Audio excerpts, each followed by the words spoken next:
Welcome back to the deep dive. Today we're diving into the 2024. Ever feel like the world's kind of teetering on the edge? Like something big is about to go down, but nobody knows what. Oh, absolutely. Well, what if I told you it's already happening right under our noses? And it all starts in a place many people tend to overlook. Yeah. Get ready to dive into a relationship. Actually, more like a tectonic plate collision waiting to happen. Egypt and Turkey. Right. A partnership, if you can call it that, with the potential to redraw the map. And not just any map, we're talking the geopolitical map. Global trade, your morning coffee, all caught in the crossfire. It's fascinating, isn't it? Yeah. Everyone's always talking about the big players on the world stage, but Africa, that's where the game is changing. This alliance, this Egypt-Turkey thing, it's a prime example of that. Okay, so we've got two countries, both with histories longer than, like, a Tolstoy novel. Enough tension to power a small city, maybe a big one. So where do we even start? Let's rewind a bit, shall we? Let's go Yeah. back to the Cold War. Picture this. Turkey, super strategically important, right? Alliance with the West, even hosts U.S. nuclear weapons for a bit. Right, right. Then there's Egypt. Initially, they're all about neutrality, playing it cool, but they get caught in this tug of war between the superpowers, Yeah, I can see how that would happen. especially with the Suez Canal. The West put a lot of pressure on them, and eventually, Egypt starts leaning towards the Soviet Union. Adds a whole other layer to this already messy situation. It's like one of those complicated dances where the music keeps getting faster and you're just trying not to step on anyone's toes. Exactly. And just when you think things can't get any more complicated, bam. The Six-Day War, 1967. Right. This wasn't just some regional conflict. This was a game changer. The whole power balance shifted. Israel comes out on top. And for Turkey and Egypt, well, let's just say it didn't make their already complicated relationship any easier. Okay, so we've got Cold War tensions, regional rivalries, a history of, let's be honest, mistrust. You wouldn't exactly expect these two to be exchanging friendship bracelets, right? You'd think so, wouldn't you? But it's funny how things work out. Even with all that baggage, Egypt and Turkey, they actually had a decent run. During Mubarak's presidency in Egypt, things were relatively stable between them. Not exactly best buddies, but, But that calm couldn't last forever, could it? not with this guy. And that brings us to Recep Tayyip Erdoğan, What a figure. a man who needs no introduction, especially in international politics. So how did his leadership change the game? Erdoğan. He comes to power in Turkey and boom, everything shifts. This is a guy with strong ideas about Islam and politics. Some would even say controversial ideas. And that had a big impact on Turkey's foreign policy. And this is where things get really interesting, right? Because Erdoğan, well, he's not afraid to make a bold move, is he? No, not at all. Let's talk about the Arab Spring. Remember that. The Muslim Brotherhood, a group Erdoğan openly supported, they gained power in Egypt. For a moment there, it looked like things might really change. A turning point, maybe? Then in 2013, bam coup. The Brotherhood is ousted, and the shockwaves, they were felt everywhere. That event, it drove a wedge right between Turkey and Egypt. Wow. So we've got Turkey led by a man with strong convictions, a willingness to ruffle some feathers. Was this the start of Turkey's pivot away from the West, or was there more to it? Oh, there's always more to it, isn't there? We can't forget that Turkey was already navigating a pretty complex geopolitical landscape. Their stance on the Palestinian-Israeli conflict had caused some friction. Tensions with Greece and Cyprus weren't helping matters. They were starting to feel the weight of their increasingly independent foreign policy, let's say. Vacillated, even. Yeah, you could say that. So how do we go from all that tension, all that mistrust to this alliance we're seeing today? How do we get from point A to whatever point we're at now? It's a head scratcher, that's for sure. It really is. Okay, so a few things. One, pragmatism. That often trumps ideology in international relations. Both Turkey and Egypt, they recognize that there's something to be gained from working together. They have shared interests, particularly in places like Libya, Sudan, that whole Horn of Africa region. So a shared neighborhood with its own set of challenges, forcing them to at least, maybe grab coffee and see what's what. Exactly. Okay. Plus, let's not forget the economics of it all. They've signed agreements recently on defense, agriculture, technology. Clearly, there's a desire there for some mutually beneficial partnerships. They both see the potential for growth, for influence through collaboration. Makes sense. But what about the elephant in the room? We talked about the Palestinian-Israeli conflict earlier. Has that played a role in pushing these two unlikely allies together? Absolutely. Those events in Gaza in 2023, as tragic as they were, they really brought a lot of Muslim-majority nations together, a sense of solidarity, Yeah. Both Turkey and Egypt, they were very vocal in their criticism of the situation, found common ground in their condemnation, and I think in their desire for some kind of resolution. So we're talking about a perfect storm of sorts, shared interests, both geopolitical and economic. Almost like someone's playing matchmaker up there, pushing these two toward this unlikely alliance. That's one way to put it. But there's another piece of this puzzle, something we haven't even touched on yet. And this could change everything. I mean, this has the potential to reshape the entire global order as we know it. Okay, now you've got my attention. What is it? What's this game-changing element? BRICS. BRICS. This bloc, Brazil, Russia, India, China, South Africa, they're being seen more and more as, well, as a counterweight to Western dominance. And here's where it gets interesting. Egypt, already a member, and Turkey.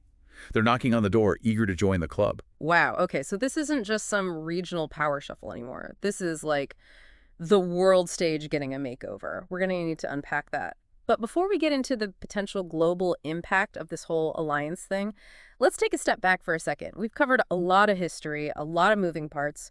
What's the key takeaway for our listeners here? What's the one thing they need to grasp about how we got to this point? It's simple, really. International relations, it's rarely about like genuine friendship or even shared values. It boils down to shared interests, calculated risks, and a whole lot of jockeying for position on the world stage. Yeah. What we're seeing play out between Egypt and Turkey right now, this is a masterclass in that. BRICS, shared interests, a sprinkle of opportunism. It's getting kind of spicy, isn't it? It feels like we're watching one of those geopolitical thrillers unfold in real time. It does, doesn't it? So, with Egypt cozying up to this bloc that's, let's be honest, challenging the established order, and Turkey practically knocking down the BRICS door, who's feeling the heat? Who's watching this alliance like a hawk? Well, Israel's definitely keeping a close eye on things. Can't say I blame them. Yeah. They've been the dominant force in the region for a while. But this new alliance, it's got them a little concerned, to put it mildly. Yeah. Especially when it comes to the Palestinian issue. A united front on that front, that's a whole other ball game. Because even though Egypt and Israel have had that, well, that kind of fragile peace treaty for decades, the ground is shifting, right? Exactly. Public opinion in Egypt has always been sympathetic to the Palestinian cause. And after those events in Gaza in 23, let's just say those feelings haven't exactly cooled down. I bet. And if Egypt decides to leverage this new bond with Turkey to boost their regional influence, well, that peace treaty might start looking a lot less appealing, a lot less stable. So from Israel's perspective, it's like, watching your neighbors build a fortress next door, and you're not sure if they're planning a barbecue or something a little more intense. Yeah, I wouldn't want to be in their shoes right now. Yeah. But it's not just Israel that's paying attention. What about the West in general? The U.S., Europe, how are they reacting to this potential power shift? Honestly, I think anxiety is a good word to describe it, maybe even an understatement. Right. The West, especially the U.S. and Europe, they've always relied on their alliances in the region to, keep things stable, protect their interests. And when we say interests, we're talking the big stuff, oil, trade routes, access to all those resources. Oh, yeah. Can't forget about those. Exactly. It's high stakes. And the Suez Canal, too, right? Egypt controls that. And any instability there, it would send shockwaves through pretty much everything. Global trade would be a mess. Absolutely. And you know what else is vulnerable? The energy markets. Imagine for a second, closer ties between Egypt, Turkey, and the BRICS nations. They start cooperating more on energy. Suddenly, everything changes. Oil prices go haywire. Renewable energy development. Who knows what happens? It would be a domino effect, and not in a good way. It's like someone just walked up to the geopolitical chessboard and flipped it over. Pawns are queens now. All the old alliances are out the window, and everyone's trying to figure out the new rules. Perfect analogy. Mm-hmm. And that brings up another layer of this whole thing. Domestic politics. We can't forget that Erdogan's got an election coming up soon. Right, right. This whole pivot toward Egypt getting chummy with BRICS, it's a calculated move, right? Mm-hmm. Solidify his base, look strong on the world stage. You know the drill. So it's not just about international relations. It's about internal power struggles, political survival, playing chess on multiple boards at the same time. But in all of this, in this high-stakes game of global risk, what about the average person? Where do they fit in? It's easy to get lost in the headlines, isn't it? All this talk of power dynamics and economic blocks. But at the center of it all, its people, their lives, their futures. And that's where things get interesting. If this alliance, this Egypt-Turkey thing, if it actually brings more stability, we could see some positive changes. More trade, investment, maybe even progress on some of those long-standing conflicts that have been dragging on for, well, way too long. A more prosperous future, more peaceful. That's something we can all get behind. It is, isn't it? But you're saying there's another side to this coin. What are the risks? What could go wrong? Let's be real. The road to a more stable world is rarely smooth. We have to consider the possibility of things getting worse. Tensions could escalate. We could see proxy conflicts fueled by these competing interests. And then there's global trade. It's already fragile, and this could fragment it even more, make it completely unpredictable. High risk, high reward. And the stakes aren't just high for nations, they're high for everyday people just trying to build a life for themselves. We're not talking about some abstract geopolitical game here. We're talking about real impacts on people's lives, their livelihoods, their sense of security, the future of their kids. And it all comes down to these two countries figuring out how they want to play this. It's mind-blowing when you think about it like that, isn't it? Even in this globalized world, the actions of a few can have massive ripple effects. It really makes you think, huh, like we're standing on a fault line waiting for the earthquake. Exciting and terrifying at the same time. That's why it's so important to understand how these geopolitical plates are shifting. We can't predict the future, but we can at least try to see what's coming, what direction things might head in. Right. So we've covered a lot of ground. The history, the strategic interests, the economic factors, all these things bringing Egypt and Turkey together. We talked about Israel's concerns, the West's cautious stance, and how this could impact everything from global trade to, well, to the price of bread at the grocery store. But it still feels like we're just scratching the surface here. We are. This isn't a simple situation. It's complex, like a big tangled web. But sometimes you need to step back from the details and look at the bigger picture. And when we do that, I think there's a fundamental question we haven't really grappled with yet. Okay, I'm listening. What's the question we should be asking? What does this alliance tell us about the future of global power?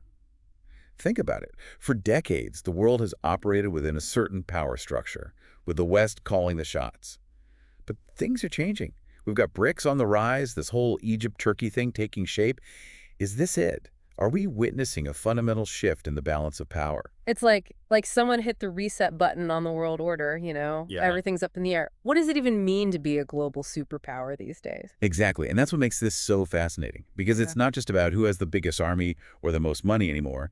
It's about influence, soft power, the ability to shape the narrative, build alliances that work for you. And when it comes to that, Yeah. both Egypt and Turkey, they're in a surprisingly strong position. It's true. They're both in strategically important locations, they have long histories, cultural influence, and they're both major players in regions that are only going to become more important as we move into the future. Exactly. So as we watch this alliance unfold, the question isn't just about what it means for Egypt and Turkey. It's about what it means for everyone.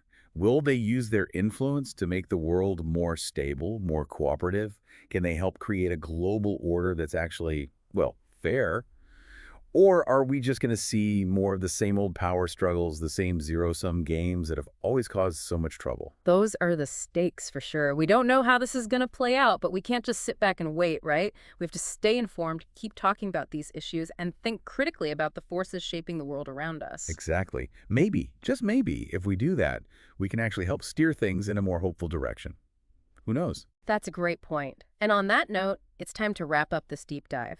We've journeyed from the Cold War to the Arab Spring, explored the Suez Canal, peeked behind the curtain of BRICS, and tried to make sense of this alliance between Egypt and Turkey. It's been a crash course in just how complicated the world can be, a reminder that things aren't always black and white, and that even small actions can have big consequences. We hope you found this exploration as enlightening as we did, but most importantly, we hope we've sparked your curiosity. Don't let this be the end of the conversation. Keep learning, keep questioning, and keep your eyes on the horizon. Because the more we understand about the world around us, the better equipped we'll be to shape a better future. Well said. Until next time, keep exploring.